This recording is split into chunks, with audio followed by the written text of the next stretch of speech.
Welcome to Walking the Path. I'm super excited that you're here. I am so grateful to be sharing with you a special Facebook, Instagram, YouTube Live for the winter solstice and New Year's process.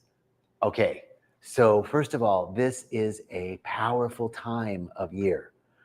The solstice literally means the standstill, right? The sun it hangs out for the days around the solstice. The sun's sort of at the same place. It looks like the sun is standing still. Could you imagine in ancient times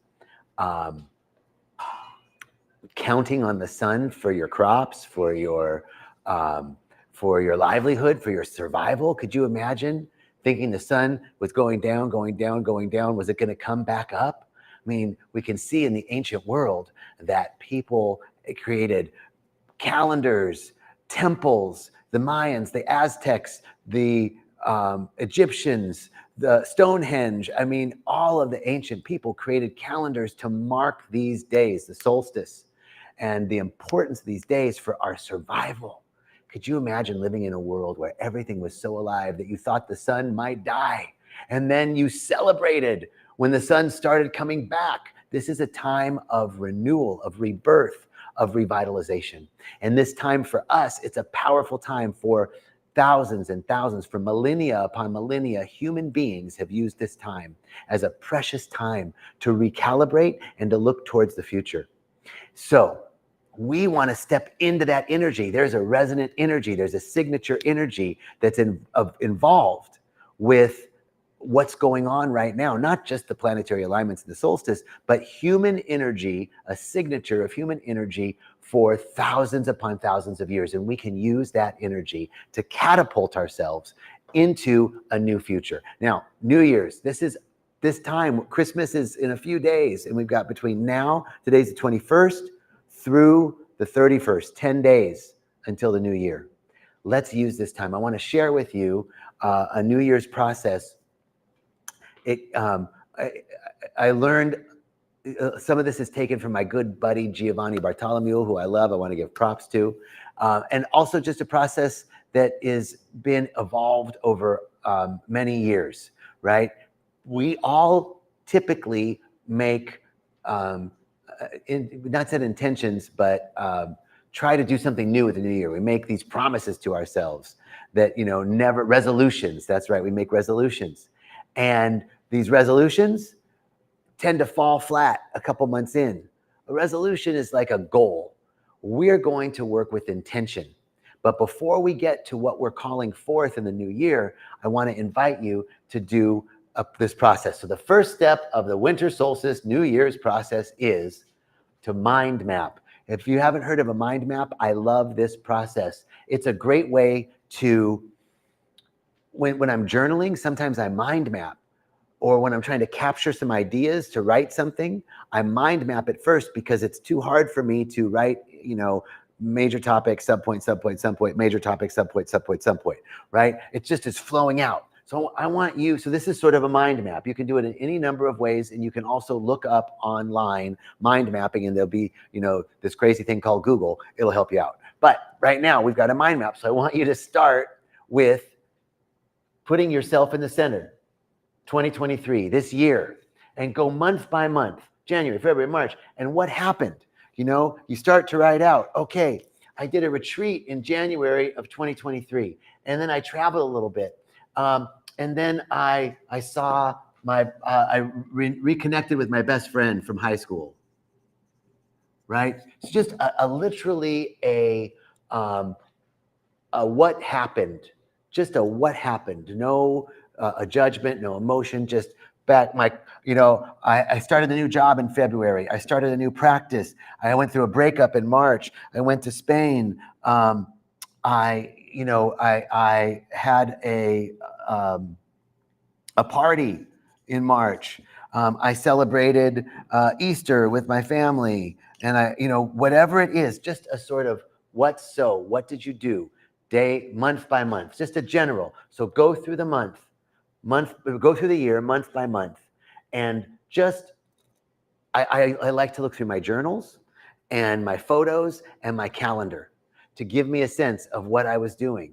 I started a new budget process. Here, I consolidated debt. This marker isn't working very well. Maybe in May, you started attending a group. You started a men's group. You started going to that. In June, you took a new class. So just month by month. So review the year, and it'll be really fun. Take some time to do this and go through each month. The second thing I want you to do then is what lessons did you learn? So you look back over the year and go, all right, what new insights, new realizations, new awarenesses, changes in perception? What did I learn? Oh my God, when I went through that breakup, I learned about internal validation, about not being so concerned about external validation.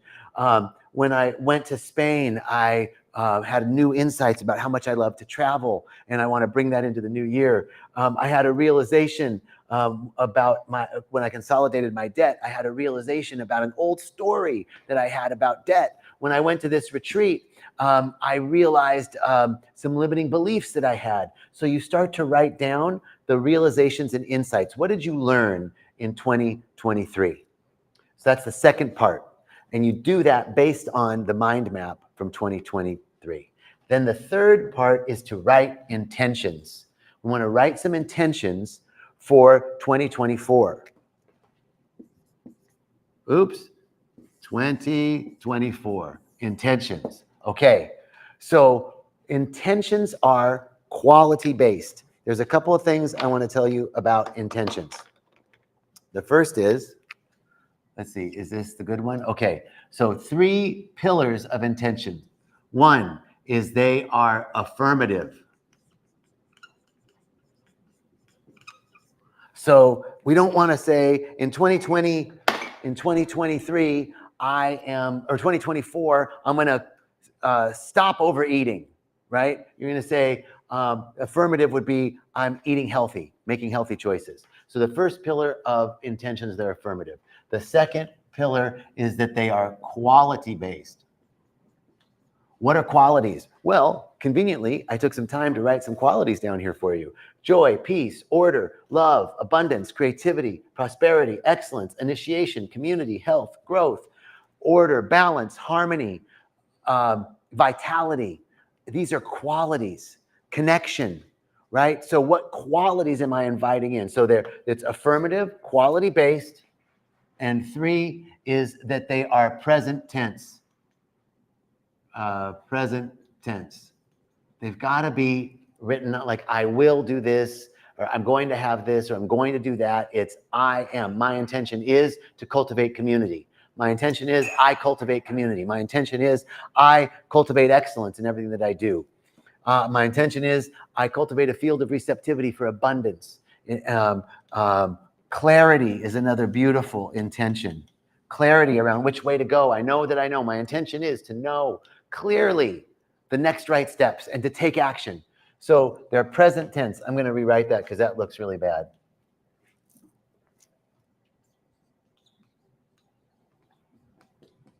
And the fourth pillar of intention is, I'm just going to call it fuck yeah. The fourth pillar of intention is that it creates a fuck yeah in your body. Like it's a solid yes. So I had a client that wanted to write an intention around abundance. And he said, I create a flow of abundance that's like a hose that can't be turned off. Money flows to me like a hose that can't be turned off.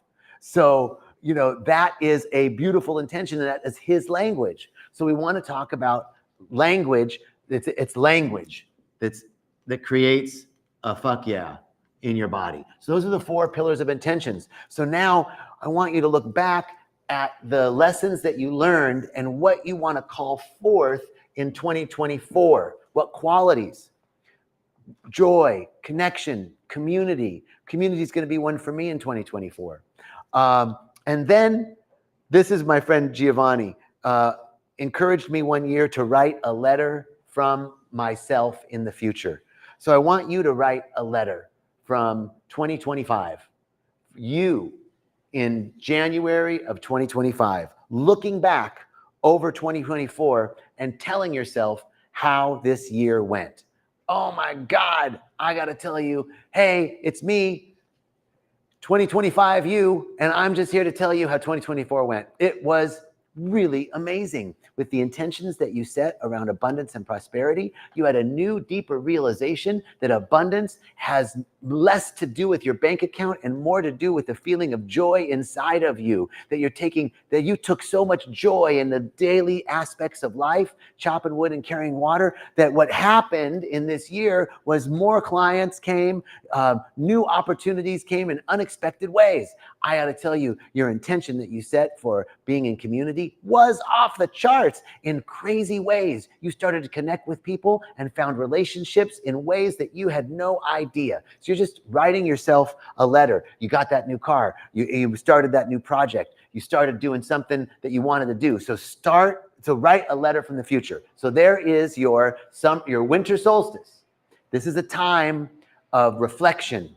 This is a time of standing still. So be in this in-between state right now, this in-between stage of the solstice, where you can begin to be with yourself, be with what happened in 2023, just without judgment, without opinion, just a what lessons, what blessings, what lessons occurred in 2023. And then write some intentions on what qualities you're inviting in 2024, and a letter from your future self during this sacred time. Today is the winter solstice. So I would even encourage you to take some time tonight to write out some intentions and to contemplate a little bit. Begin the process. Let this process take a few days. It'll take a few days for you to do. Take some time. Use this energy of the solstice to catapult yourself into a new 2024. This is going to be a great year. This is going to be a great year. Maybe you were planning on starting a new project that you've always wanted to start. Maybe you're writing. Maybe you're beginning to do pottery. Maybe you are focusing on a new house. Maybe you're wanting to call forth health and vitality and start new practices. Maybe you want to seek a spiritual counselor, like a spiritual practitioner. I'm a spiritual practitioner. Maybe you want to start working with a spiritual advisor to work on and expand your spiritual practice. Maybe you want to start a new spiritual practice this year. What is it that you're calling forth?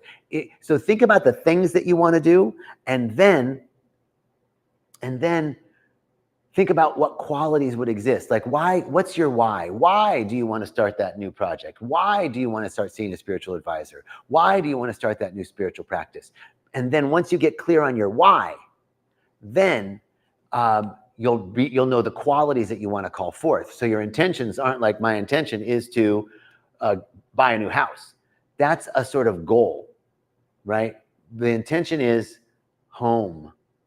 My intention is to cultivate a space that I call home, that's beautiful, where I can invite more love and community, and that fulfills me and in which I feel safe. Those are the qualities that you want to call forth in that home. And then it may look like a new house, but we want to be quality based. It's more of, intentions are not goals. Resolutions are goals. Intentions are more open-ended. The difference between a goal and an intention is this. A goal is like, I want to go to New York. And, here I am on the West, right? So that would be goal. But so I want to go to New York is a goal. I want to go east is open-ended. New York might be on the path, but Spirit might have, Europe on the books for you. You never know. We don't want to limit Spirit. Spirit is so big. Nothing is too big for Spirit. Not one of your intentions, not one of the true and good desires of your heart is too big for God. So in this time, this sacred, holy time, take a moment to do this process. Send me a message. Let me know how you liked the process, and especially how your future letter is. And then, oh, here's another thing. When you write the letter, work with it. At least once a week, read that letter, because as you read it, you're creating the neural pathways for that to occur in your life. So you want to welcome that into your life and work with it on at least a weekly basis. Write that letter, and you might want to revise it as the year goes on. Revise it little by little and update it. But if you work with it, you will be cultivating a field of receptivity for spirit to move and bend circumstance and condition beyond your expectations. Watch as circumstance and condition meld themselves to your intentions when you're intentional, when you have faith, when you are consistent, and when you are sincere. All right, I'm so grateful and so thankful to share this with you. I've been wanting to do this, so I want to thank my sister Sylvia for, getting out of the office and coming and setting up in the classroom at Rythmia so that we could do this New Year's process, winter solstice process. I wish you a blessed winter solstice, this day of stillness, this day of in between, that from the spaces in between, more growth, more joy, more abundance, more prosperity, more offers, more connection, more love, more beauty, more health, more vitality coming in unexpected ways from unexpected places emerges in your life, that you have a deep realization that you are constantly supported and boldly inspired by the lavish abundance and love and joy of the universe, that you embody that in a deep way, a joy that comes from deep within, a joy that can't be taken away from you because the world didn't give it to you. It's coming from inside the true essence of you. That is my wish for you. And what I'm claiming for you, I'm claiming for me. So peace and richest blessings, Sat Nam, and happy winter solstice. I'll see you guys next week on Thursday. Ciao.